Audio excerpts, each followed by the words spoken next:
నిర్మల్ జిల్లా Khanapur minority residential స్కూల్లో 9వ తరగతి చదువుతున్న విద్యార్థులతో పాల ప్యాకెట్లు మోపిస్తున్న ఘటన వెలుగు చూసింది. సుమారుగా కిలోమీటర్ దూరం నుండి రోజు 4 విద్యార్థులతో పాల ప్యాకెట్లను తెప్పిస్తున్నారు. విద్యాబుద్ధులు నేర్చుకుంటారని పాఠశాలకు పంపిస్తే పిల్లలతో కూలి పనులు చేయిస్తున్నారని విద్యార్థుల తల్లిదండ్రులు వాపోతున్నారు.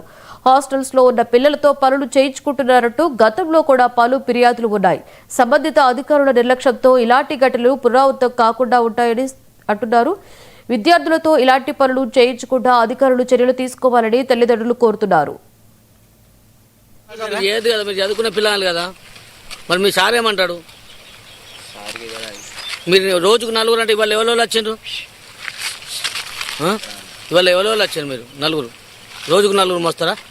ఏం పేర్లు మీ పేర్లు? ఉమర్. మీ పేరు తమ్ముడు? నీ పేరే అఫ్నాన్. నీ పేరే? మరి మీరు 4 మీ స్కూల్ నుంచి చదువుకోమంటారా లేకపోతే పనులు చేపిస్తారా మీ సార్లు? మరి మీ పనులు ఎందుకు చేస్తారు? ఉన్నాడా మీ సారు?